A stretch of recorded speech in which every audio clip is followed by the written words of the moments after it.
You was telling me before this interview about the Tupac project you was working on. Tell me about that, man. So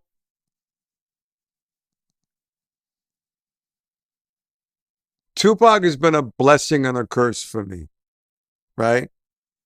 I think a blessing, and I've had the pleasure of working with a lot of celebrities from Bono to Nine Inch Nails to a lot of rappers and R&B singers, Mary J. Blige, and a whole host of other artists, but none of them have what Tupac had. And I honestly believe, and look, and I sort of feel like being that he grew up with revolutionaries in itself was a backstory that not too many people have, right? So from the age of 2, 3, 4, he was seeing uncles and stepdads and everyone getting arrested and taken away and shot up, and Tupac was a revolutionary that acted and rapped. You don't get to meet a Tupac every day. You don't get to meet a Tupac every lifetime. So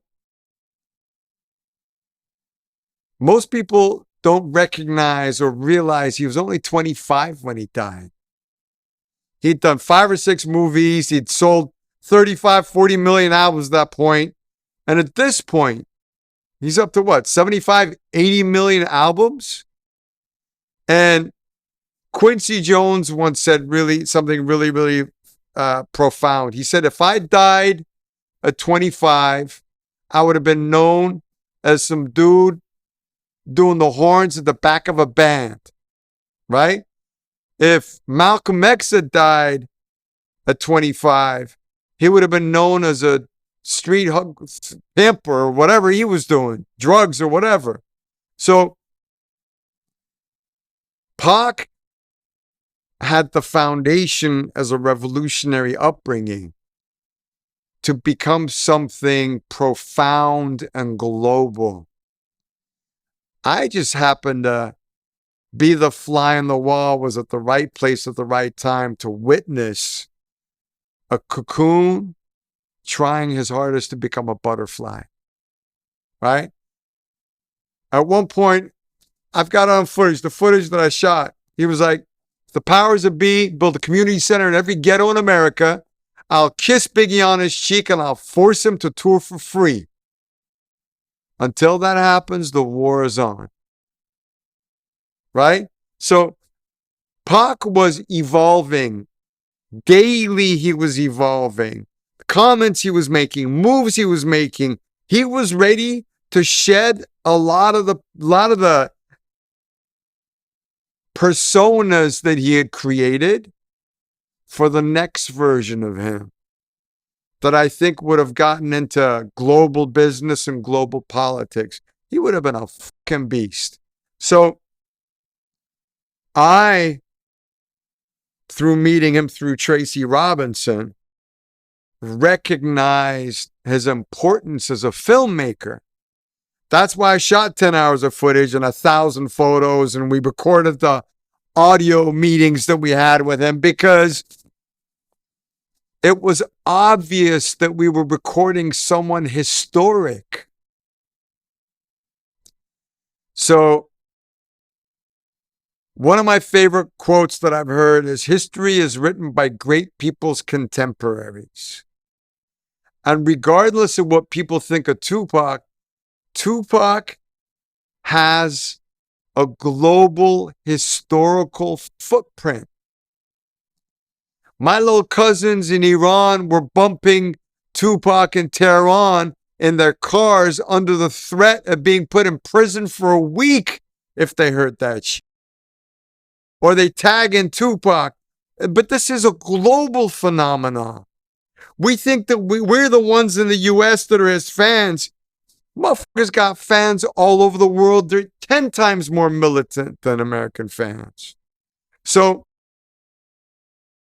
I believe Tupac's history has not been adequately documented by the people that he loved and the people that loved him, that were around him.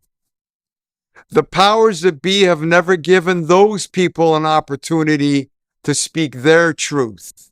And I've said this before. If there wasn't a Matthew and a John and Joseph and a Michael or whoever else wrote chapters of the Bible, there would be no book on Jesus. There would be no Bible. Tupac's book has not been written yet. The only thing the fans have been exposed to has been his music, his acting, and whatever the fuck's been documented of him. No one's story's been shared. We won't get to really know Tupac until everyone gets to tell their stories. For many years, I was hoping to tell the stories that Tupac wanted told through his movies or a documentary. Quincy Jones' son, QD3, at one point, with whoever was running the estate, had 10 documentaries we had mapped out and we're ready to go. That shit fell apart. So, after a couple of near-death experiences, I recognized that I'd be doing Tupac a disservice if I didn't share the little stories that I have. Because even those fragments that make up the Gobi story of Tupac have historical relevance. So I've got a couple of projects. I've got a book. I've got some rights to some gallery shows that are going to be making the fans very happy globally, of images and stories that they've never heard before. But I also have a movie called Changes. We're in the middle of raising money and bringing on the right people to be a part of it.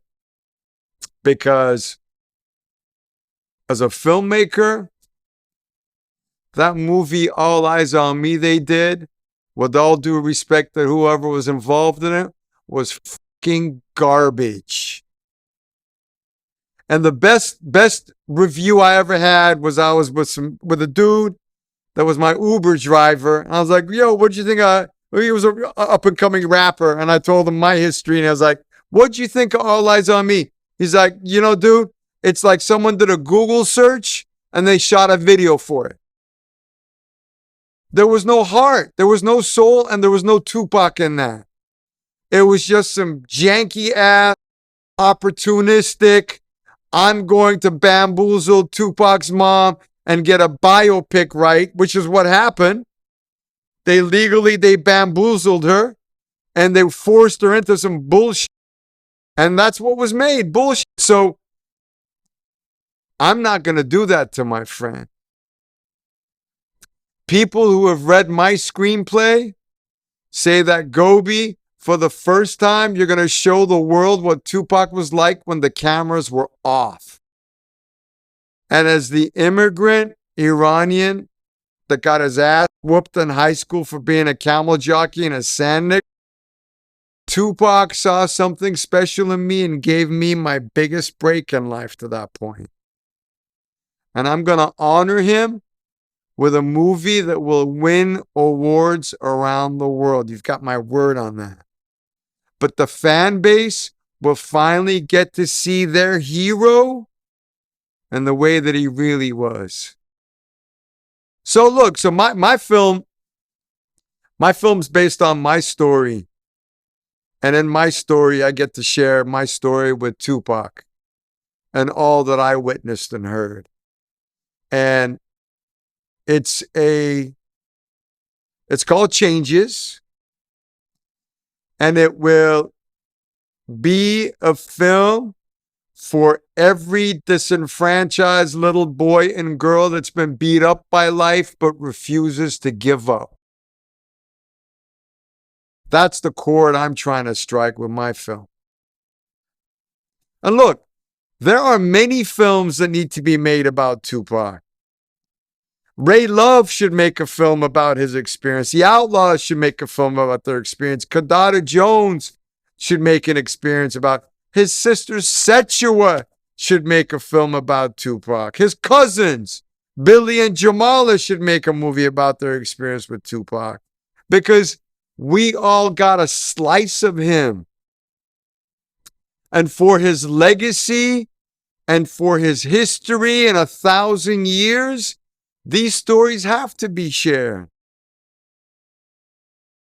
Bro, my movie is going to be dope as fuck, because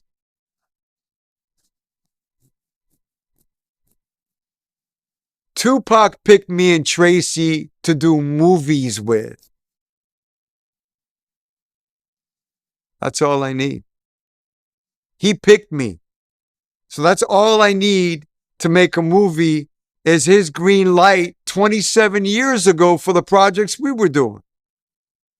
That means that means he knew I was loyal to him, that he trusted me as well as Tracy, that I'm not going to do him wrong. I'm not going to make him money. I'm not going to make a film just to get a check.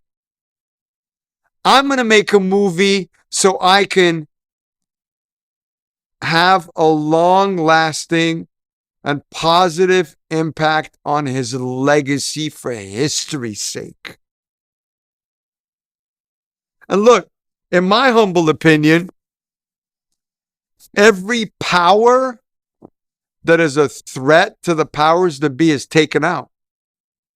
You got Bob Marley, Bruce Lee, Malcolm X, Martin Luther King. Bro, the only fuck up the Pac made was Pac was too loud. If Pac was stealthed and played chess more than he did checkers, he'd still be with us. And look, people say Pac prophesized his death. Maybe there was some prophecy involved, but you could perpetuate your life as well. If you surround yourself with vultures, bro, a vulture eventually is going to get hungry and they're going to have to take a bite out of you. So, as genius a Tupac was, he was stupid at the same time. Because I guarantee you, had he known what was in front of him, there's no fucking way he would have signed for death row. There's no way he would have signed with death row. Because take death row out the picture, Tupac's still Tupac. Right? Tupac would have still done Tupac no matter where he went. Most of that shit that he created was already written in prison. Most of those lyrics were already done months before. All death row gave Tupac was an opportunity to channel his rage. And look, let me say one other thing. I think one of the biggest disservices the powers that be have done is they haven't allowed all of Pac's inner circle to come together, not only to do his work, but to share their stories. Because if his sister Setua, his brother Mopreme, his cousins, QD3, Kadada Jones, me, Tracy, Layla Steinberg, Ray Love, the people that loved him, that have stories to tell about him, if they all came together, that volume of content would be the definitive content on Tupac moving forward. Until that happens, I'm gonna share the few that I have, because I think the world and Pac fans have waited way too long to get some of the truth, and I'm gonna share my truth.